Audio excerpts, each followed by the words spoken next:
জেলায় জেলায় বিক্ষোভ কর্মসূচির ডাক দেওয়া হয়েছে এবং একই দাবিতে আজকে ঢাকা মহানগর কর্তৃক এই বিক্ষোভ সমাবেশ এবং গণমিছিল, সেই 5 দফার লিফলেট আপনারা দাবিগুলো জানেন। তারপর আমি আপনাদেরকে আবারও জানিয়ে দিচ্ছি।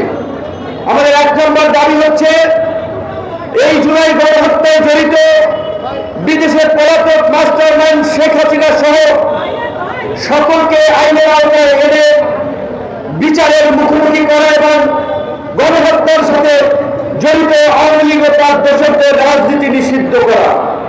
আমাদের 2 নম্বর দাবি হচ্ছে, জুলাই আগস্টের বৈষম্য বিরোধী ছাত্র আন্দোলন সহ বিগত 16 বছরের গণতান্ত্রিক লড়াই সংগ্রামে আহত এবং নিহতদের সঠিক তালিকা তৈরি করে ক্ষতিপূরণ এবং আহতদের যথাযথ চিকিৎসা নিশ্চিত করা।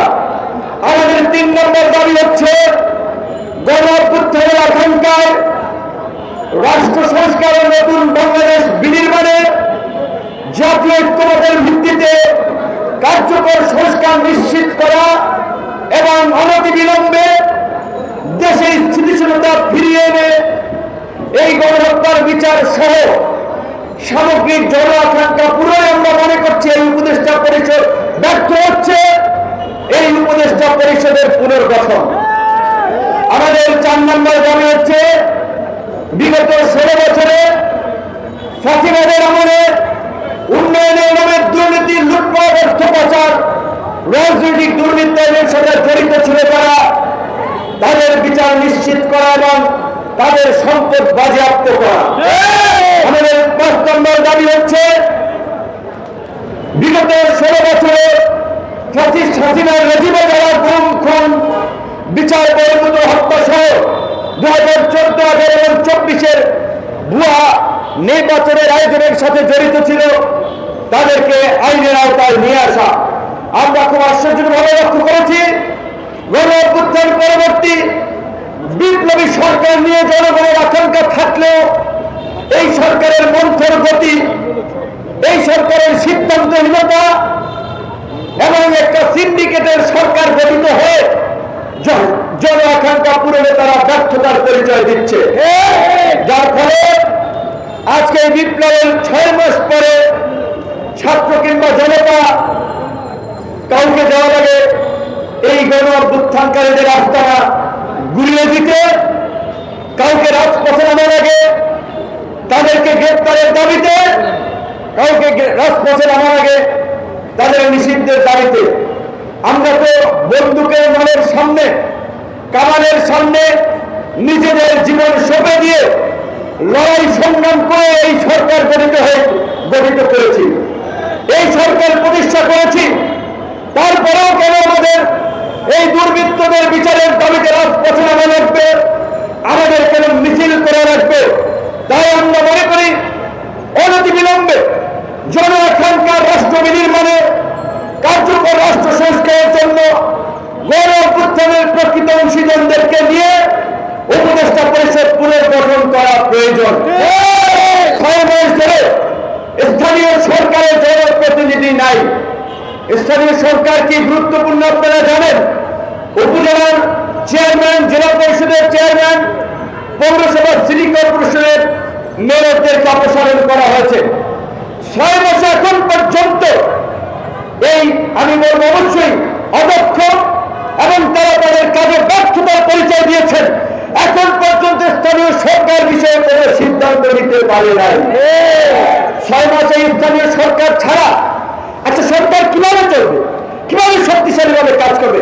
জনসেবা নিশ্চিত করতে স্থানীয় সরকারই হচ্ছে উন্নয়নের মূল কেন্দ্রবিন্দু।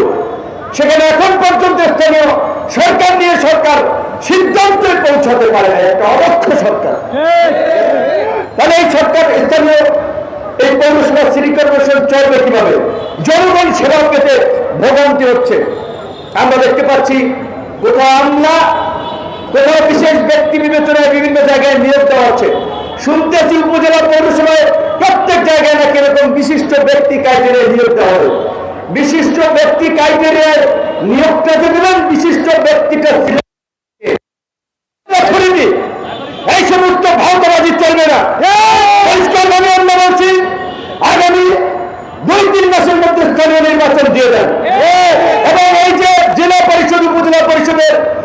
চেয়ারম্যানদেরকে সরানো হয়েছে, পৌরসভা সিটি কর্পোরেশনের মেয়রদেরকে সরানো হয়েছে, অথচ ইউনিয়ন পরিষদের চেয়ারম্যানদেরকে আবার রেখে দিয়েছেন। এখন আবার এই যে আমাদের গণঅভ্যুত্থানের আমরা যারা অংশীদার বিপ্লবী দাবি করি, তারা অনেকে কিন্তু দলধারী করতে এই সমস্ত চেয়ারম্যান মেয়র তাদেরকে কিন্তু শেল্টার দিচ্ছে। এই অপারেশন ডেভিল হান্ট কিংবা এই যে বিভিন্ন ভাবে যারা গ্রেপ্তার হচ্ছে, খোঁজ নিয়ে দেখেন থানায় কারা ছাড়াতে যাচ্ছে, এমনকি এদের মামলাগুলো জামিনের জন্য কোর্টে কারা দাঁড়াচ্ছে। আন্দোলন সংগ্রাম করেছি, জীবন দিয়ে রক্ত ঝরিয়েছি, জেল খেটেছি, বিপ্লবের পরে নানান সুবিধাবাদী সুবিধাভোগী বিপ্লবী তৈরি হয়েছে। কেউ কোর্টে ব্যবসা করছে, কেউ থানায় ব্যবসা করছে, কেউ ইউনিয়ন অফিসে ব্যবসা করছে, কেউ ডিসি অফিসে ব্যবসা করছে। এই বিপ্লবের নামের নব্য ব্যবসায়ীদেরকে আপনাদেরকে রুখে দিতে হবে। এই দেশের একমাত্র রাজনৈতিক দল গণ অধিকার পরিষদ, যারা কোন সরকারি সুবিধা, গোয়েন্দা সংস্থার প্রেসক্রিপশন, বিদেশি মিশনের পরামর্শে তৈরি হয় নাই, জনগণের চাহিদা অনুযায়ী, জনগণের আকাঙ্ক্ষা অনুযায়ী রাজপথে ধারাবাহিকভাবে গত 7-8 বছরের আন্দোলন সংগ্রামে মধ্য দিয়ে এই গণ অধিকার পরিষদ গড়ে উঠেছে। আজকে জন আকাঙ্ক্ষা পূরণে এই ভারতবাদী এবং ভণ্ডামির রাজনীতির মুখোশ উন্মোচন করার জন্য এবং ফ্যাসিবাদী শক্তি নির্মূল না হওয়া পর্যন্ত গণ অধিকার পরিষদকে রাজপথে সোচ্চার ভূমিকা পালন করতে হবে। আগামী 19 তারিখে জেলাব্যাপী কর্মসূচিতে লিফলেট এবং গণসংযোগের মাধ্যমে দেশবাসীকে কানেক্ট করে পরবর্তীতে নিষিদ্ধের জন্য প্রয়োজনে আমরা টানা অবস্থান কর্মসূচি ঢাকায় পালন করব। কিন্তু আমাদের পরিষ্কার কথা, আওয়ামী লীগ নিষিদ্ধের প্রশ্নে গণ অধিকার পরিষদ আপোষ করবে না। প্রয়োজনে যারা আপোষ করবে আমরা তাদের বিরুদ্ধে দাঁড়াবো। ভোটের রাজনীতির জন্য আপোষ করবেন, ব্যবসা বাণিজ্য ধান্দাবাজির জন্য আপোষ করবেন। এই আপোষ যারা করছে গণমাধ্যমের ভাই বন্ধুদেরকে বলবো, আপনারা এইগুলো নিয়ে একটু খবর প্রকাশ করেন। আওয়ামী লীগের নেতারা বিভিন্ন ব্যাংকের পরিচালক ছিলেন, চেয়ারম্যান ছিলেন, বিভিন্ন আর্থিক প্রতিষ্ঠানের দায়িত্ব ছিলেন। এই গণঅভ্যুত্থানের পরে তবিয়তের থেকে চেকের মাধ্যমে বিভিন্ন ব্যক্তিকে ব্যবহার করে হাজার হাজার কোটি টাকা উঠিয়ে নিয়ে গেছে। আপনারা জানেন, এই খবরটা আমজনতা আমরা রাখি না।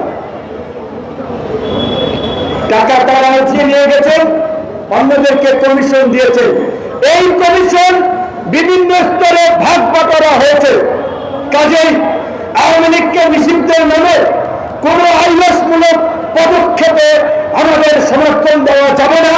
আমাদের অবস্থান হচ্ছে, আওয়ামী লীগ নিষিদ্ধ না হওয়া পর্যন্ত গণ অধিকার পরিষদ সারা দেশে আন্দোলনের পাশাপাশি রাজপথের কর্মসূচিতে থাকবে।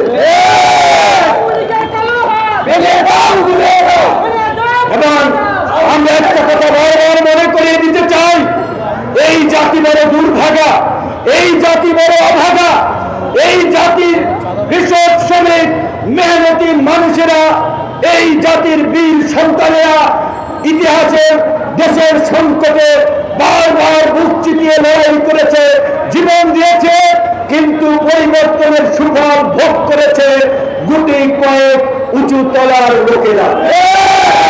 এই বিপ্লবের পরে তাই হতে যাচ্ছে। এই যে 24 জনের উপদেষ্টা পরিষদ, এমন উপদেষ্টা আছে যাদেরকে গত 16 বছরে অন্তত 50টা প্রোগ্রামে দাওয়াত দিয়েছিলাম, আসেন আপনারা একটু কথা বলেন, ফ্যাসিবাদের বিরুদ্ধে আওয়াজ তুলেন, মানুষ সাহস হবে।